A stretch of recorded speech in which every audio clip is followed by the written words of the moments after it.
Here. Okay. Thank you, everybody. I think our last three meetings have been somewhat, I call them scary. If y'all think about them, we first had Project 2025. Then we had voting rights when the ACLU folks came. And then we had Planned Parenthood telling us of all the things going on in the state of Alabama. But tonight, I'm calling it, this is our joyful meeting. Okay? Joyful, get it? Josh and Caroline are two of our three DNC members, and they just recently came back from Chicago. That's where it was. Along with Pam. Pam got to go as well, and with the Wisconsin. I got to figure that one out. It's not what you know, it's who you know. Okay. So they're going to tell us a little bit about the convention, and then they're going to help us figure out a battle plan, what we've got to do in the next, what, is it 54? It's now 49? Oh, that's scary, isn't it? 48, kind of, because it's nighttime. All right, let me tell you a little bit about Josh, and I'm going to have to read one of these things because I have a new title for you, Josh, by the way, okay? So Josh is a passionate advocate for social justice and the LGBTQ rights. And Josh's day job is working in Birmingham Mayor Randall Woodfin's office as now, get this is where I got to read it, as the Deputy Director of the Division of Social Justice and Racial Equality and Program Director for the city's Academy of Civil Engagement. That's your title? I called it, I said, well, to me, it should just be the boss of fairness. Does that work? Okay. Anyway, Josh is a Coleman native, but now lives in Birmingham. He is the president of the Central Alabama Pride, a chief of staff of the Young Democrats, and has been a past president for the Alabama Young Democrats. And aren't you something national too, Young Democrats? Not anymore. No young Dems anymore. I'm getting old. Oh, no. Well, I could go on for a long time about Josh. He recently completed his master's from UAB in public administration. He's been a political advisor on successful Alabama campaigns. And earlier this year, Josh published a book, which y'all could buy from Josh tonight. Have y'all seen this? It's called Finding My Rainbow, and this is Josh's story. So give Josh, isn't that exciting? Oh, and by the way, Stephen was Josh's intern and just graduated from college, and he was along with us too as our out-of-town guest. So welcome. All right, Caroline Sept, lifelong Democrat from the Shoals area, from Florence. Wait till you hear about her resume. I mean, I was just like going, darn, I'm feeling really bad about myself. Okay, she's a graduate of Harvard University and got her law degree at Fordham Law School. And guess what her first job was? I know. Don't tell. And she's going to tell us a little story she told me earlier. Her first job, well, it's while she was in college, is working in the Clinton administration. Okay, and so I had to go back. I'm going, how can she be that young and work in the Clinton administration? I had to go back and see. The Clinton administration was 93 to 01. A baby. She hasn't, listen, okay. Wait till she tells you about Monica Lewinsky, okay? So, this is her title, okay? It gets even better. This is almost as good. Special Assistant to the Director of Scheduling for the Clinton administration. But why don't just have simple titles, y'all? Caroline has also run for office. The year we had the golden team, I thought, in 18, Caroline ran for a state Senate position in the Florence area, correct? She is, what else is there? Yep, this is what she does most recently. This is, go, okay, you're a lawyer, you've done all this in politics. Okay, she works as executive producer and editor for television shows, including The Real Housewives of New Jersey. And see, I thought that would be interesting for her to talk to us about it until I found about the Monica story. Okay, so I believe that Josh is going to talk first, and then Carolyn's going to tell us all about some different programs that we can do and work on. All right, thank you. Great. They have me. No, I don't need it. I don't think so. Well. Wow. So thank you, Larry, Paula, for having us both here. It's great. I know when I was asked to speak, me and Caroline talk all the time. I'm very fortunate to serve on the DNC representing Alabama. Always good to be with my friend Pam. Always good to see you. It has been a journey. I think the last time I was here, we were in the middle of running for party chair, and obviously I don't think that worked out how we wanted it to. But, well, I don't know. We may be in a different place. But this is going to be a joyful meeting, so we'll stay joyful. In lieu of that, I've been still serving on the DNC, and Caroline is one of the folks I get to serve with on the DNC. And if you don't know what that is, we represent Alabama. Alabama has 3 members to the DNC. Me and Caroline are 2 of those. Charlie Statton from Mobile is the 3rd member. So we get to travel and vote on behalf of Alabama at DNC meetings. Thankfully, we have a Democrat in the White House. And when there's a Democrat in the White House, the Democrat in the White House makes most of the decisions for us as a party, and we don't have as many meetings. So that is a good thing.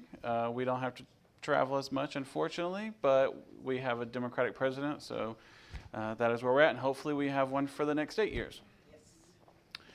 We, as DNC members, are automatic delegates to the convention. And so after we did the delegate selection process and we knew we were going to Chicago, we knew it would be a great time, I don't think either one of us was prepared for the amount of joy that we would feel throughout the entire venue.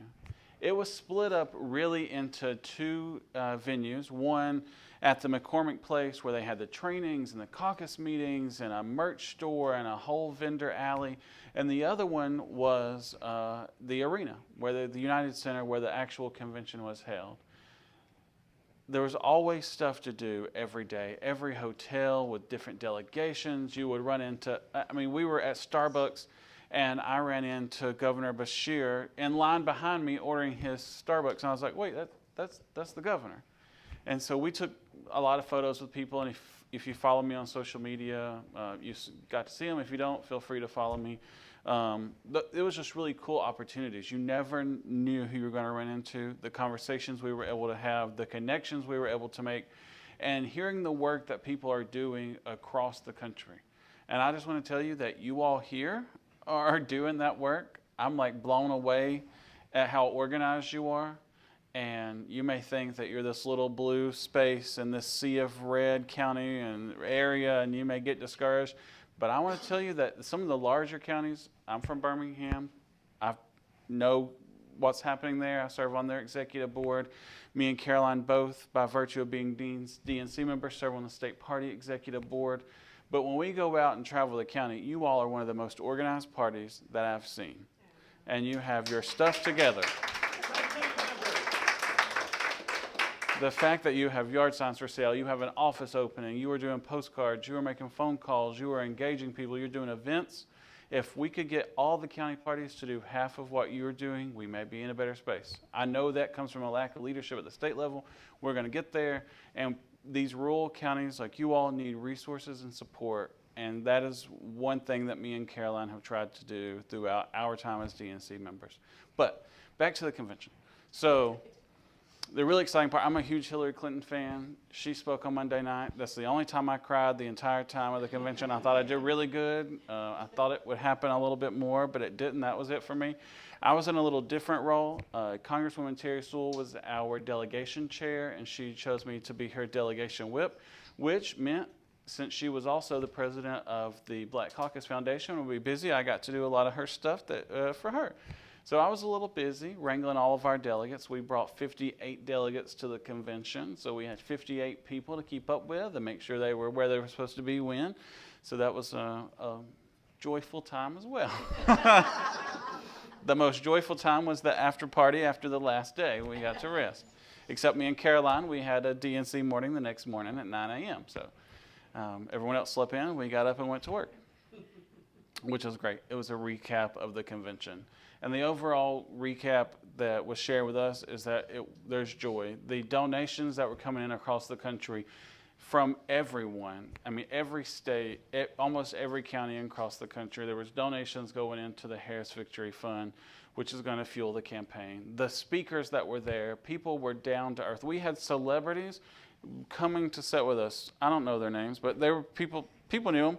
But I started watching Breaking Bad just now. I've never seen it. But the guy from Breaking Bad was like sitting behind us, and everyone was freaking out like he was sitting in the Alabama section.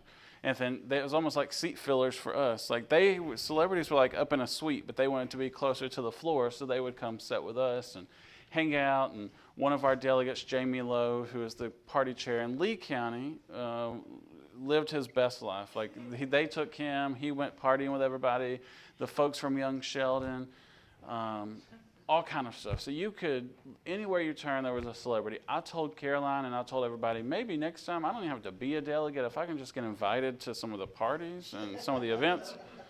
It was a long day though. We started breakfast every morning at 7 a.m. I was there at 6:30 setting up for breakfast with a congresswoman.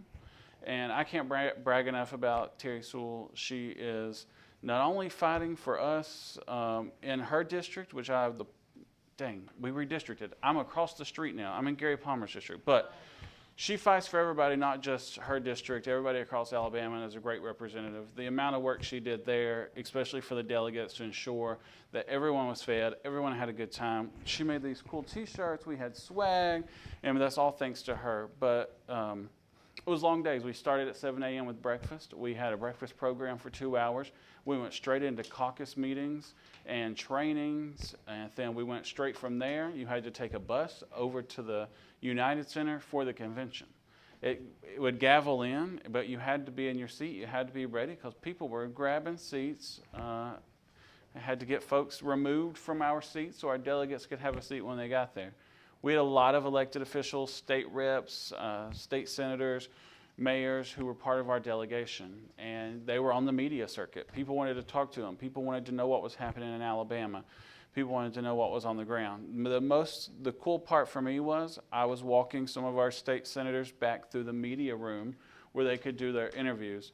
And this whole entourage, the VIP entrance was also there, so it was a really cool place to hang out, and you could see some people, maybe meet some folks, but there's this whole entourage of people came through, and I'm like, what's going on? Like, who could this be? Is this like the Obamas or something? It was Oprah. And I couldn't get my phone out fast enough to take a picture, and she was surrounded by people, but it was still cool. I was from here to Caroline to Oprah Winfrey. Cool to me.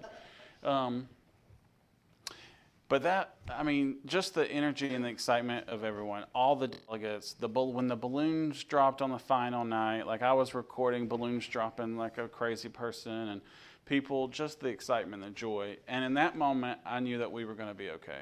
I knew that we've done this. Joe Biden's speech on Monday night, passing the torch to Kamala Harris. Hillary Clinton giving a subtle nod to Kamala Harris. And the speakers we had all across the week. And I'm sure if you watched on TV, which was actually better, I think, to watch the speeches and take it all in. Now that I've rewatched it once I've been home, I'm like, dang, they said that. And I also had a really awkward seat. Me and Caroline were seated so we could read the teleprompter. And so everything that they were supposed to say, they didn't say. And her former boss was terrible. The President Clinton did not, I don't know. He didn't read any of that. But it was just a great time, and it was great momentum, and it was great joy.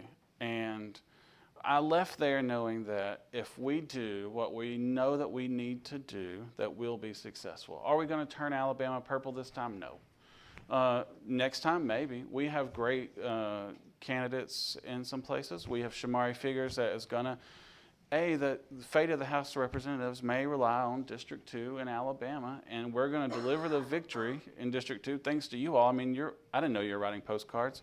People are going down, knocking doors, writing postcards. This is a really great moment for Alabama. We win in District 2. Hakeem Jeffers becomes Speaker of the House, and I'm sure in November, and I know that's going to happen because of you all and people throughout Alabama.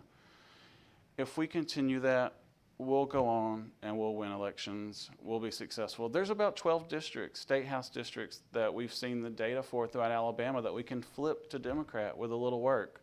And we can do that in 2026. It's going to take some leadership. It's going to take some work. But looking at Joe Biden's election data, looking at Doug Jones' election data, you put those two on top of each other. I'm really interested in this election. If it keeps trending like it has been, those are winnable. Democrats can break the Republican supermajority in Montgomery, and we can start getting positive change to happen. I fully believe in spending a week with a lot of our state reps. They're fighting what they can. They're doing the most they can with what they have. We've got to elect more people. I think it shakes them up a little bit. We got some new people there. We got Marilyn Lands elected. She was a rock star at the convention, by the way. She spoke to anybody and everybody. She spoke on a panel about rural Democrats, even though she's from Madison County. They wanted to hear from her from Alabama. And so that was really inspiring. I'm sure you all heard Shamari speak. When he spoke, I mean, the man was a rock star. He got off the stage. Everyone wanted to know where Shamari was. Everybody wanted a picture with him. So I'm super excited that we're going to send him to be Terry Sewell's buddy in Congress. I think that is pretty much the excitement of the convention. We have, now gotten back. We've been back, I don't even know how long, but it's been nonstop. We've opened county party offices throughout the state. We phone bank. Right now they're doing a delegate call with all the delegates in the South to get folks engaged and seeing what they can do. I went to Georgia for their debate watch party. I tagged along. The mayor was the guest speaker, and Paula said, my day job, my paying job, I do serve in the mayor's office. A long title, Deputy Director, Division of Social Justice, Racial Equity, LGBTQ Liaison for the Mayor, and the Director of the Academy of Civic Engagement. What that means is I do what the mayor asks. And we serve the people of Birmingham, and he, being the rock star that he is, serves people in other communities and counties. And he is a surrogate for the Harris-Walz campaign. I always say Biden-Harris-Walz campaign. And does whatever they ask him to because he believes that he needs to do what he can to get them elected. He was asked to go to Georgia. I was fortunate enough to go with him on that trip. The people in Georgia are, extremely fired up.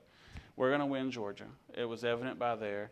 And I'll tell you a short story. I was standing there with a lady, and she was talking to me like she knew me outside. I had no idea who she was. I was like, this is a very nice lady. I don't know how you know my name, but you're very nice. And I was like, that's great. The program started. They introduced the MC of the program, and it was Judge Hatchett from Divorce Court. And I was like, oh, that's the lady that was talking to me. That's Judge Hatchett. Super nice. But they have people like that, and they brought a couple of mayors from across the country. Congresswoman from California who chairs the Hispanic caucus was a special guest at this 200-person debate watch party in Atlanta. They had over 250 debate watch parties across Georgia, 113 of those being in the Atlanta metro region. So when I say we're going to win, we're going to win. We're going to win Georgia. The momentum's there. The energy's there. And I'm just super thankful that you all are doing what you're doing because it's going to take all of us. And I think that's it from me. I look forward to the questions at the end. So whatever you want to ask, think about it. Open book. I'll turn it over to you, Caroline. That was a perfect segue to how I'm going to start. So I'm Caroline Self, and with Josh, I've represented Alabama on the DNC since 2020. And I just want to thank you all so much for what you're doing because, there's a lot. Being a red state, it's tough, and it's tough for us. Some counties aren't doing anything. And so to come here and to see that you are fighting, you are open every day, you are doing the work, that's going to make a difference. We're not going to win Alabama this year. We all know that. But the future is what I want to talk about. And so I live in Florence, which is a long way from here. I forgot until I drove today. But I was listening to Hillary Clinton's book on the way over here. It was just released today. And it was incredibly emotional for me because my story is the story of the Clintons in a lot of ways. I remember 1992, I was 15 years old. I went to that inauguration. I dreamed of working in the Clinton administration. And I got that opportunity. I worked on the 96 campaign. I did some advance work. And then I was an intern in the Clinton White House. And I also just got lucky and I was the intern in Oval Office Operations, which meant that I supported President Clinton's secretary and his personal aides. So, like, my boss was in the outer office of the Oval. You know, I was 20 years old, and I worked in the West Wing with that proximity to power, and it was the most exciting thing in the world. And it was also one of the toughest times in the world for me, because I was 20 years old, and unbeknownst to me, I signed for the packages that Monica Lewinsky sent to President Clinton, which meant I got involved. I had to testify for the grand jury and all of those things. But I say all of that to say that, and I remember this listening to Hillary today, the title of her book is Something Lost and Something Gained. And so I think back on my own life, and when I was 20 years old, I was so idealistic, and that was all shattered. There was a moment in time that I was like, you know what, I don't know if I can be involved in politics anymore, because this horrible thing happened to me, it happened to all of my friends, like these legal bills, we did nothing wrong, like it was really traumatic for a 20-year-old. And there was a moment in time where I went back to school that fall, and I was driving home from Boston to Alabama for Christmas, and I had made plans to stop and see Betty at the White House. This was about a week before Christmas. I made the plans, and it ended up being the day before President Clinton was impeached. So, you know, it's that question. It's going to be weird there. Do I really want to go? And I'm like, you know what? Yeah, I want to go, because I still support this man. He is a great president. I will show up in that White House. I will say hi to my friends. I will support them. I will give them a hug. I did all of those things, and then I saw President Clinton. I was saying bye to Betty. I saw President Clinton. President Clinton came out, and he said to Betty, he said, turn up the volume on the TV. It was so quiet in the outer office. There was no one else there. And so I stood with Bill Clinton and Betty Currie as we watched the House of Representatives debate his impeachment on television. And in that moment, I saw a man who wasn't worried about what was happening, because he was worried about what he was going to do for the American people the next day. And so in that moment, I resolved to never let anybody or anything, no matter how bad things can get, take away my love for this country and my desire to work to make this country better. And I certainly have had moments where that's been tested. I think we all have, but the reason I told that story is to give you all that lesson that don't let anyone take that away from you. And that's why with us standing outside when the Republicans are down the street with their signs, hold your signs joyfully, because we know what we're doing is right. And who cares about what other people say? Because when you're on the side of good, when you're fighting because you believe in joy and not hate, and love and not hate, like, that makes me joyful, even if we don't win. So what you're doing is important, even though it's a red state. So another part of my story, so the Clintons and the ups and downs. So 2016, I was living in New York City. I was working as a TV producer. I was in a blue bubble, right? I had all the confidence in the world Hillary was going to win. I did my part. I donated. I wore T-shirts. But I was focused on my job. And I didn't do all of the work I should have, because I was like, she's going to win, and whatever. My polling place was, I could see the Javits Center, which is where she was going to win. That's where Victory Party was. I was at the Javits Center that night. I saw the numbers from Florida came in, and I turned to my friend. I said, we need to go now. The next day, there were people marching in the streets yelling, "Not my president." The world shifted. And that was the moment that I was like, you know what? I've been in a bubble. I have no idea what's going on in this country, and I think I need to move home. Which is what I did 6 months later. And so going back to Hillary again, something lost, something gained. I lost that life that I had, but I gained the wisdom and the experience of getting out of my bubble and going and doing what's uncomfortable. So you all know what the problems in this country are in a way that people who live in blue cities don't. So even when you're doing work, if you go canvass in a city in Georgia, you understand the issues better than someone who's been in the city their entire life. So you all have experience that's very important that you can offer people. So in Hillary's book too, she also talks about the need to, and I'm only an hour and a half in, it was just released today, but the need to approach others with empathy. A lot of Trump's followers are not bad people. We cannot, in this joyful campaign, fight like we fought 8 years ago. It's different now. Ask them questions. Don't attack them. We don't have to attack because this is not about issues anymore. It's about polar opposites. It's about joy and fear. It's about love and hate. It's approach them from the joyful side, approach from the love side, and you never know. A lot of them are entrenched, but at this point, they've demonized us. So if you can make them think, you know what, that's a real person. Like, okay, we might not agree on every issue, but we connect with our humanity in some way, then we're helping to bring the country together because this isn't just about this election. It's about what happens after the election. So as far as this election, so when I moved home, I realized I hadn't done enough in 2016. This year, I have resolved to do everything I can.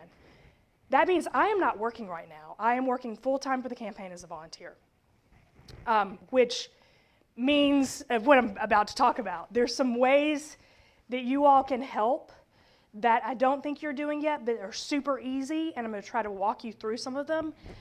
So one of the things I'm doing since I'm an editor is I'm editing videos for the campaign every day. So far, in the DNC's app, which is Reach, I've edited 45 videos that are in Reach right now in the past 50-something days. So I've set a goal of editing 100 videos before the election. So set goals for yourself, whatever it is. Make 100 phone calls, write 500 postcards, whatever it is, make a plan and work it, and that will make you feel accomplished at the end of the day too. As well as you can say, you know what, I wrote 1,000 postcards for the campaign. But with Reach, it's very easy to make a plan. So Reach is an app where there's a library of content. Once you download the app on your phone, which you have a QR code on your tables, so all you have to do is go to the QR code that has the letters by it, and I'll walk you through it when you click on the QR code. Anybody else need a QR code? But I promise this is not hard. Anybody can do this app. It's so easy. It's really easy. Like, it seems like it's not going to be easy, but all it is a library where you're like, oh, I like that graphic, or I like that video. I want to put it on Facebook, and you press a button and it's on Facebook. It's so easy, but it's really fun, and it is a way for you to every day be able to do an action that takes 5 minutes, but that is accomplishing something because it's getting the message out there. It even tells you suggested. Yeah, like action cards. Yeah. Or it'll say this about this little video or something. Yeah, it's pretty great. It tells you to try to put it your own words. It's pretty great. I forgot I had this up here. So yeah, so just scan that thing, and then they're going to text you a number, and then you have to put in that. Can we look it up a different way? Can we go to Besides the QR code? Yeah, can we go No. to the App Store? Actually, it might be in the App Store. Is the QR code not working? No. Well, I've never been in. Oh, okay. It is, okay. Yeah, it's Reach, and it's like a blue little square thing. Yes, okay. So while y'all are doing that, I'm going to show you just a piece of content. So as I've created content for the campaign, you'll see, I'm going to walk you through every bit of it, but I'm going to show you a video. This video, actually, I just cut yesterday, and so it is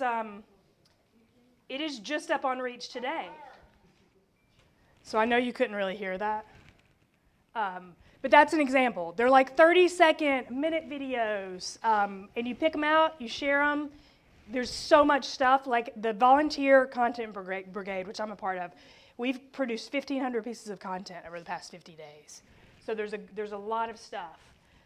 So that's an example of a reach video. So like Paul was saying, there are also action cards. So you'll get like a push notification that says new action item. You click on it, there's a piece of content that the DNC wants you to get out. So you've got this stuff you can choose that's personal to you or speaks to your audience, and then you've got this stuff that's more of a universal message that the DNC and the campaign want everybody to know. So that's what the action cards are. So I actually was quite surprised, but one of my videos became an action item like a month ago, and it's this. I'm going to see if I turn the volume up here, maybe you can hear it. Kamala Harris meets the highest standards of character. I serve with her. I know her. I trust her. And I'll be proud to stand in the steps of the United States Capitol and watch her take the oath of office as President of the United States of America. Ladies and gentlemen, please welcome Kamala Harris, Floor of the People.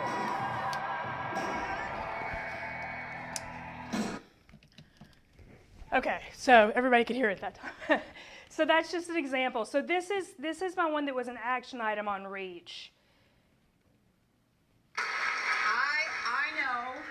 know we have still not shattered that highest and hardest glass ceiling, but someday someone will, and hopefully sooner than we might think right now.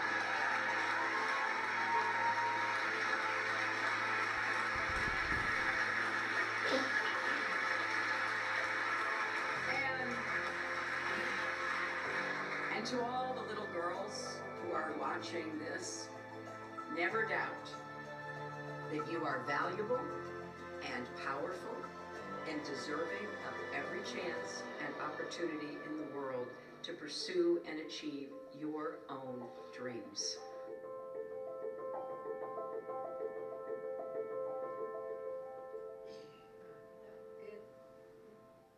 That's beautiful.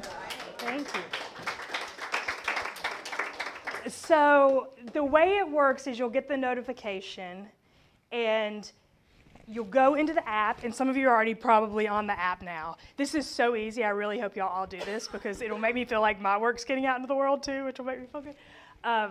And so your action feed will be right here. So you just click on it, and then the video will come up, and then they don't do this for all posts, but for that one they wrote sample text. So you can just copy and paste if you want to. And then you press share, and when you press share, there are options of apps. So all of the social media apps on your phone, Facebook, Instagram, Twitter, or X, they will all show up, and you just choose which one you want. It'll open your account, and you post it. Or you can press download, and then you can text it to friends or do whatever you want. But there's a lot of content on there, so if you look through it, you'll find something that's like, oh, like I really like that. And you might be the only person in your network who shares that specific video. So it's a great way just to have conversation with supporters and with people who are on the fence or who aren't motivated yet to actually get out and vote or do work. So that's the action item. And then there's a library. So you see the action feed there. That's what we just saw. And then the library is where all the content is. So where it says recent content, that's new every day. So as we get content to Reach, they upload it. So if you look at recent content, like, see, I made this last night, and so all of this is their graphics for Hispanic Heritage Month. So if you check Reach every day, you're going to find something that's relevant to what's going on that day. So you're like ahead of the curve a little bit as far as messaging goes, because we plan ahead of time what we're creating.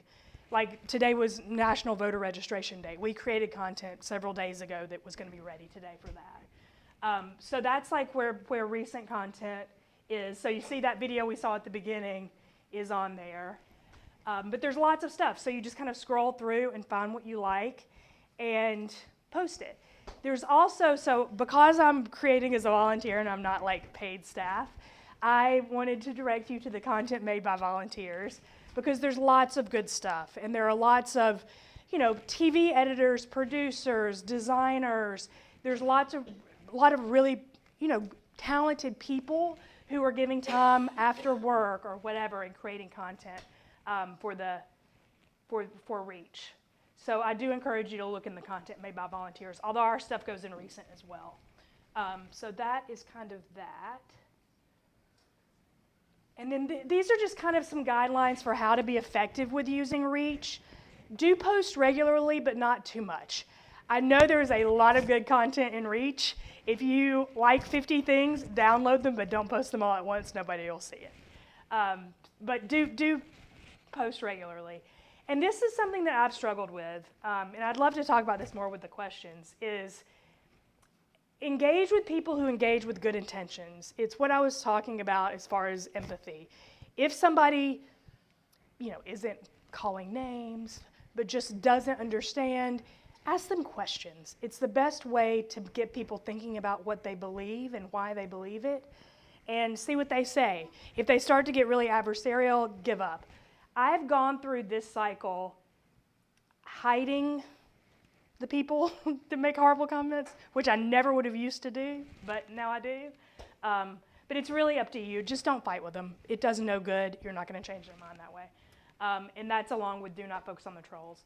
We're really trying to, with content like this, motivate people who already support to do work or to vote, and also to try to get more people interested and excited about her as a candidate.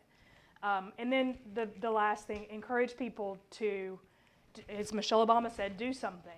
Reach is a very easy way that people can contribute that doesn't involve, some people are intimidated by making phone calls. Some people don't like knocking on doors. Everybody can post something. So that's it's a good way to get involved. And these are samples of graphics, like that was for today, the register to vote.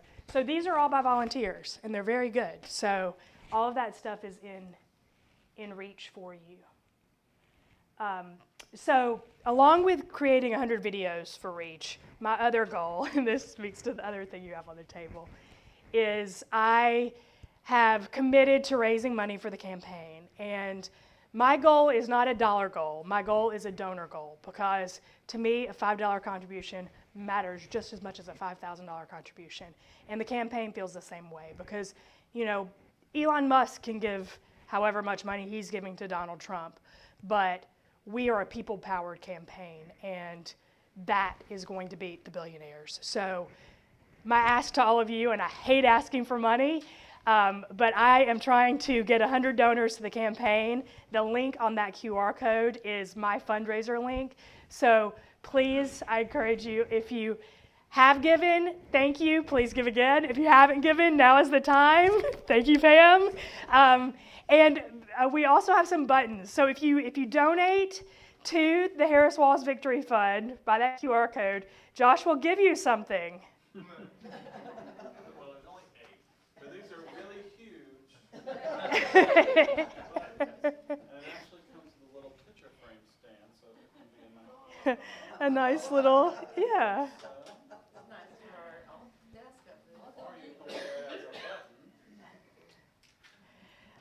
So I encourage all of you to make a goal for yourself, and I know I shared mine, but all of our goals are different, but the goal is really motivating to me to make sure I do it every day, which is great. And so I want to close the way the vice president would, and that is, do you believe in freedom? Yes. Everybody? Yes. Do you believe in opportunity? Yes. Do you believe in the promise of America? Yes. And are you willing to fight for it? Yes. Because when we fight, we win. All right. Let's, I guess, take some questions. I couldn't do any better.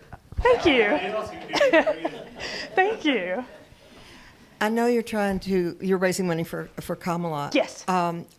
But I'm interested in donating to the Senate and House campaigns that are going to need it the most in hopes that we can win those is a place I can go to get a list of, here are the ones that, yes, no? I don't know if you heard, but a few weeks ago, the Harris Victory Fund gave $25 million to down To ballot those, yeah, races to the down that ballots. are the ones we're targeting. So the way the DNC operates when we have a Democratic president, Jamie Harrison has done a phenomenal job running the DNC.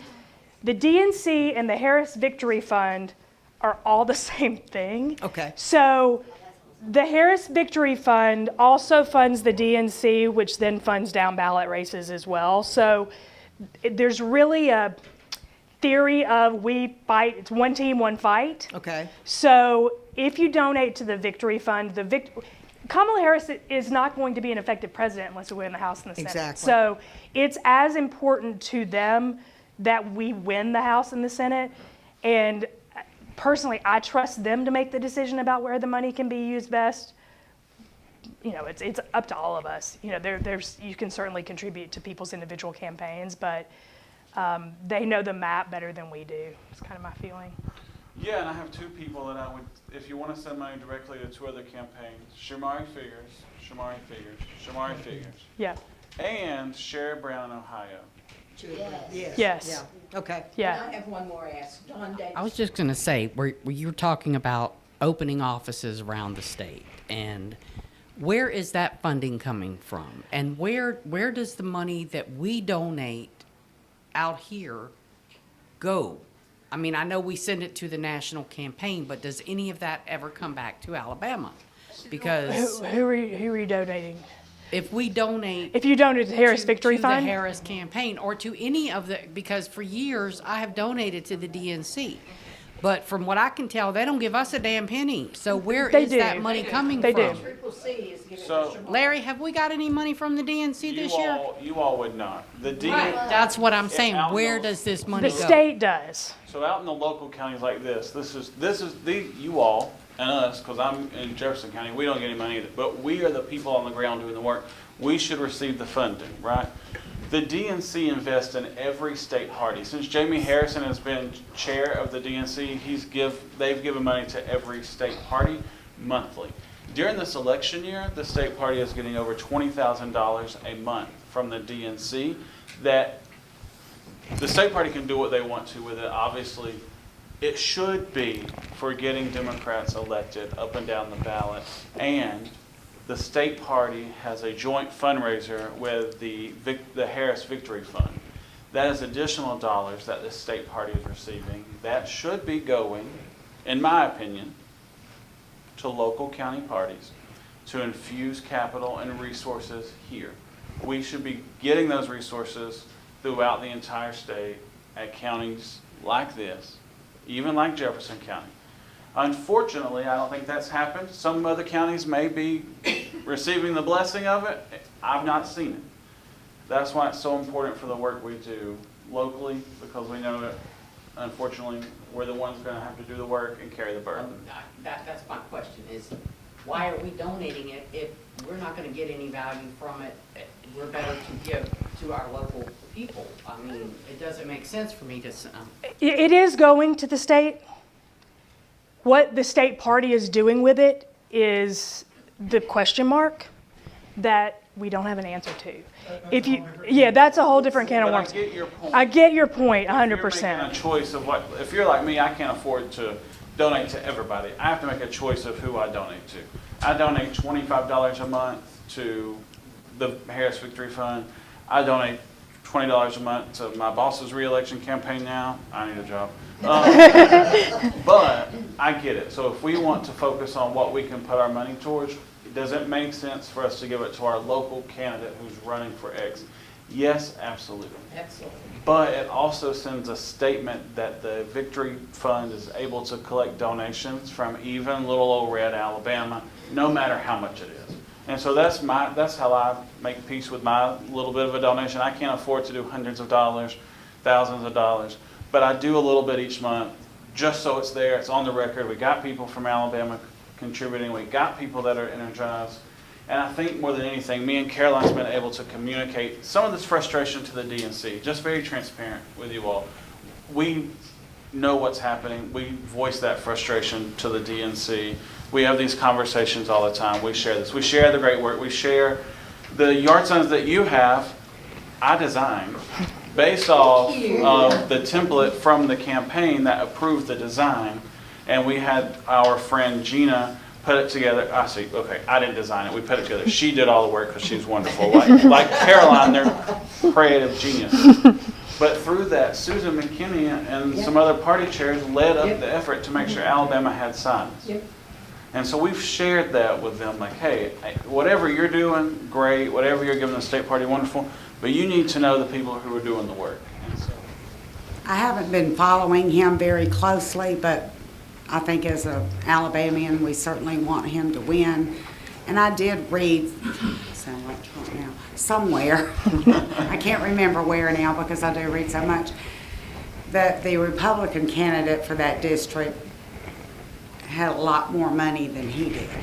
in District 2? Yeah. She's with the Heritage Foundation. Yeah, her family's the Heritage Foundation. They have So if billions of he dollars. needs more, my question is, if he needs more money, is the DNC going to make sure he gets? Yeah, so he's what on the he needs? he's on the priority list for the DNC. Thank you. Okay. The congressional PACs are all on his. Even the Human Rights Campaign has endorsed him as on their priority candidate list. He's endorsed basically by everybody. Terry Sewell and the Black And Caucus she's wonderful. has been raising money for. She stopped raising money for her own reelection because she has an opponent. She's a little safer. Well, not as safe now with the way the redistricting is. Her district's about 55% Democratic, but she knows she's safe. She stopped raising money for herself and has moved to raising money for Shamari to ensure that they win. So you have all her resources. You have the Black Caucus resources. You have the D-Trip, the DNC, all of that is focused on him. So I think we as a state need to, every Democrat we can get in office. Terry's been up there by herself Yeah. for years now.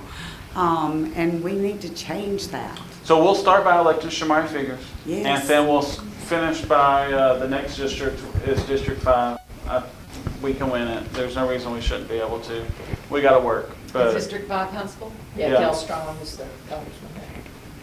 so I think, getting Shamari to win, electing Vice President Harris and Governor Walz will make people in Alabama wake up a little bit. And I think that the more work that we do, the closer we're going to get to Huntsville. Is that sort of activity you're talking about the best thing we can do to sort of improve the state of the Alabama Democratic Party or conflicts within the Alabama Democratic Party? Is there anything that just regular Alabama Democrats could do to try to help that, or is the stuff you're talking about that we're doing what we need to do?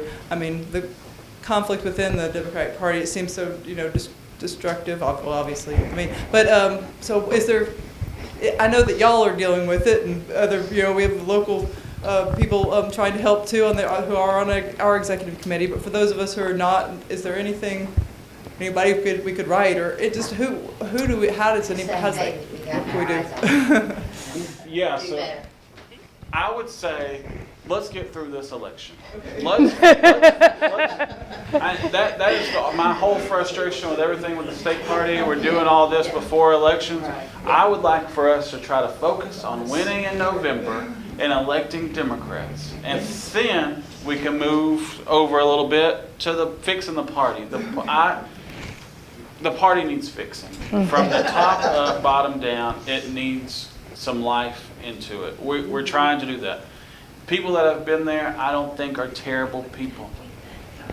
It's time to pass the torch. It's time for.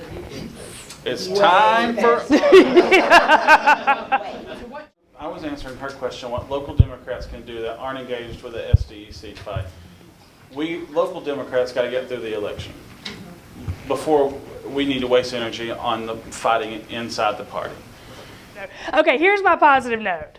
So, when I moved back here in 2017, You met me and we became friends. yeah, I don't think I thought I would still be here 7 years later.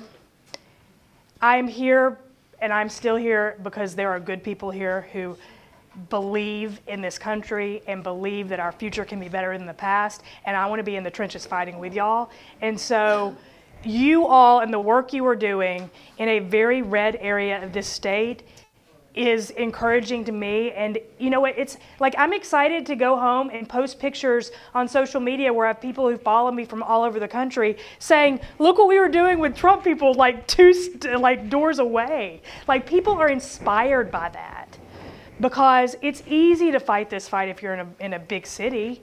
It's not easy to fight this fight here, so thank you. So that's my positive note. You want to end on a positive note? Caroline's great. Josh is great. Hey, sell a few books. No, I did earlier this year. I wrote this children's book. We had all the book bans happening throughout the state. I also serve as president of Pride. I get paid for one job. I volunteer for the DNC and the campaign and travel all over and do all this stuff for free. And I serve as president of Central Alabama Pride, Alabama's oldest and largest Pride organization. Through that work, the book bans, the attack on the community, everything, I was inspired to write this is my coming out story. It's not the exact version, but it's one for children. It is an inspiring story to let folks know that you can be LGBTQ here in Alabama. You can grow up in a small town. I grew up in Coleman. I was there for a long time. You can do that, you can grow up, and you can be successful no matter what that looks like to you. So I have these here. These are the paperback version available on Amazon. It's also available at Books A Million, Barnes & Noble, smaller stores across the country. So that is my positive note. All right, thank you. Thank y'all. Let's go. And how about a round of applause for yourselves to put this place together and do what we have been doing. And this is not the first, but they're wonderful, wonderful people for thinking that we do a great job here. And we could not do it without all of you. So thank you all.